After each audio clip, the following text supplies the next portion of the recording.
Hi, entertainment recap here. Today I am going to explain an Indonesian comedy drama film called Too Handsome to Handle. Spoilers ahead. Watch out and take care. The Mas family has been good looking for several generations. They are admired by many because of their beauty, which in turn makes them a lot of money. The eldest son, Okus, is an internet influencer. He has millions of followers because of his looks and is also considered a love guru who helps men impress their crushes. The father, Pekar, used to be a heartbreaker who dated more than 1,200 girls before meeting their mother. Meanwhile, the mother can also be considered handsome because of her masculine features and an obvious mustache. Lastly, the protagonist, Kulin, is the youngest son and the most attractive of them all. The family has gotten used to their life as people with good looks. Except for Kulin, who struggles to live normally because of his handsomeness. He often wishes he was only mildly attractive, that way, he could go out without being chased by a crowd of women every time. Girls go crazy, pass out, pull their hair, and often get nosebleeds on getting a look at his attractive face. As a result, he has never had genuine interaction with a girl. He avoids going out in public as much as possible and has been homeschooled till now. Kulin has no friends he can talk to other than his pet fish. He often plays cards with it and talks to it out loud. His family watches him through a camera in worry. They want him to have a normal teenage life and try their best to help him. Okus frequently shows him pictures of girls, trying to hook him up with someone. However, Kulin says that his type in girls is someone who doesn't like him. He wants to be seen for his personality and interest, not his face. When nothing works to motivate Kulin to go out, the family takes it a step further. They plan to fake financial problems and guilt him into going to a school. One night when Kulin wakes up to drink water, his parents pretend to be worried about their finances. They dramatically declare that they will only eat scrambled eggs for breakfast until they earn enough money for Kulin's homeschooling. He feels awful to be causing his parents so much trouble. The next morning, he declares that he will be going to school for the upcoming semester. The family is overjoyed until he mentions that he will only go to an all-boys school. Although they would have preferred him to be able to talk to girls, they are happy to take one step at a time. A few days later is Kulin's first day at an actual school. Okus drops him off on his bike, but Kulin doesn't take his helmet off. He plans to wear it the entire day to hide the fact he is handsome. However, the plan backfires when the helmet grabs more attention than he intended to. Kulin quietly sits down in the last seat but is called out by the class bully Sidi and his minions.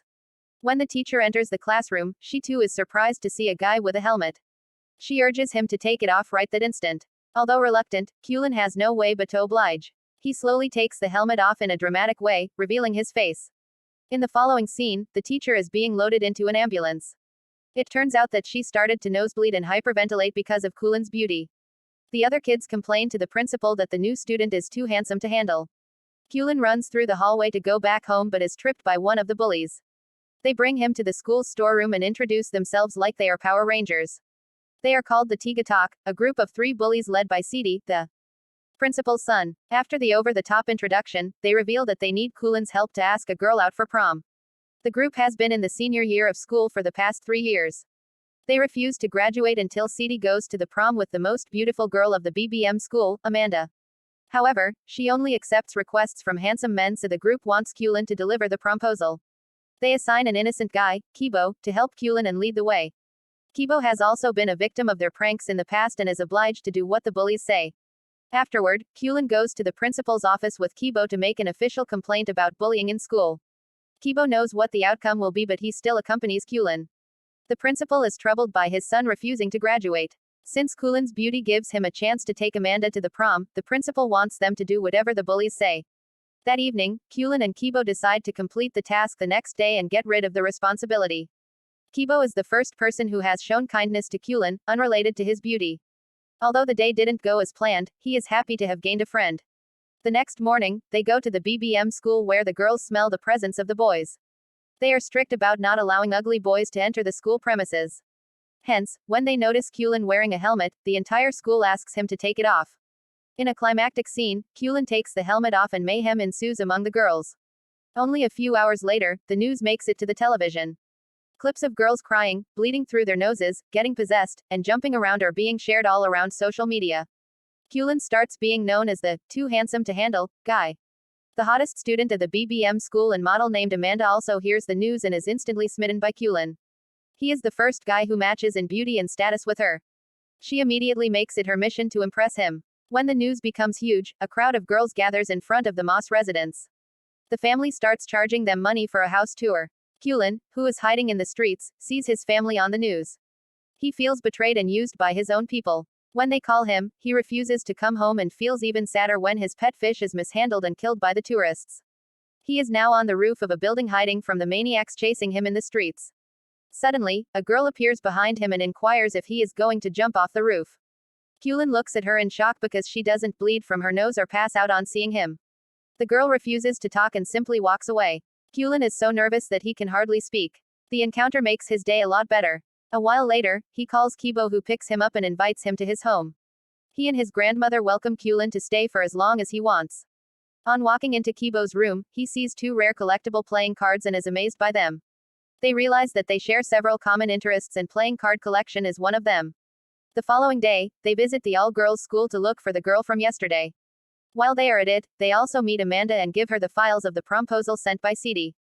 Amanda pretends to be unimpressed by Kulin's beauty, but after he leaves, her nose bleeds profusely. Kulin sees his crush on the stairs, but the other girls surrounding him do not allow him to meet her. For the next few days, Kibo and Kulin do everything together and become best friends. One afternoon, Kibo takes Kulin to play futsal where he frequently goes to meet his crush, Riri. After the match, Kulin notices the girl from the roof working at a shop nearby. He cannot help but stare at her. Just then, Kibo arrives and introduces Riri to him.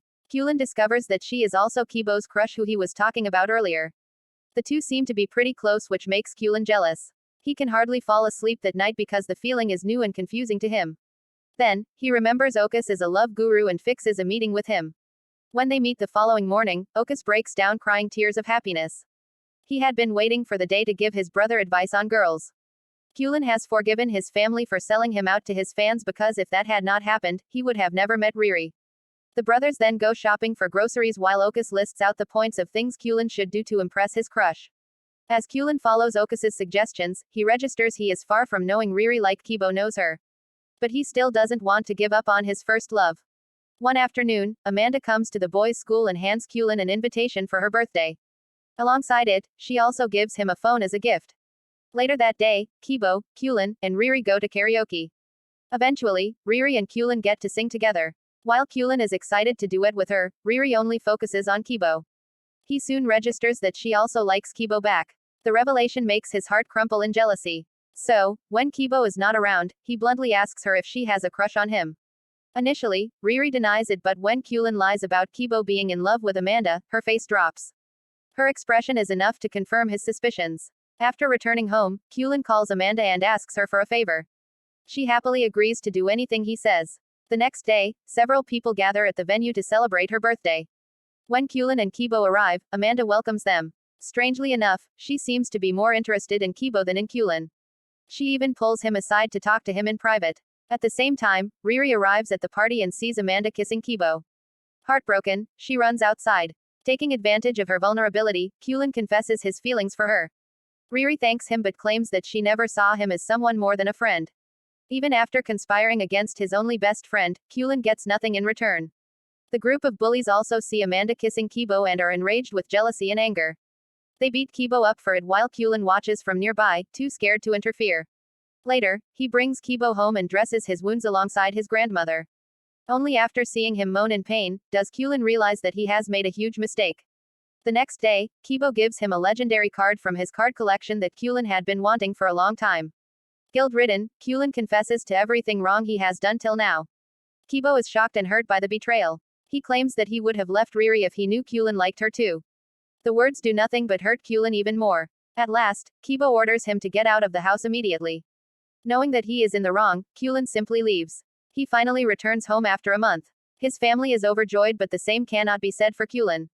He locks himself in his room and doesn't talk to anyone. But most of all, he misses his best friend. The two bump into each other at times but never share anything more than a glance. At home, Kulin's mother is worried about his well-being. She approaches him one night and gives him his pet fish that never died. She also tells him that he can go back to being homeschooled if that is what he prefers. The family only wants his happiness and is ready to do anything for it. Kulin, touched by her words, realizes that he has people in his life who are rooting for his success. This motivates him to make things right between him and Kibo. The next morning, he runs to Riri and tells her everything. Following that, he goes to Kibo and tries to apologize. Although Kibo dismisses him at first, when asked about Riri, he starts to describe how much he loves her. Kulin shows him that Riri was listening to him on the phone the entire time. That way, he mends their relationship and goes back to being both their friend. A few days later, they all go to prom together. Kibo's date is Riri while Kulin's date is Amanda. As expected, Kulin and Amanda win the title of prom king and queen. Kulin hears a girl comment that he is only mildly handsome and is instantly drawn to her, indicating the start of a new relationship. Subscribe for more videos like this, turn on the notification, and leave a like to help the channel out. Thanks for watching.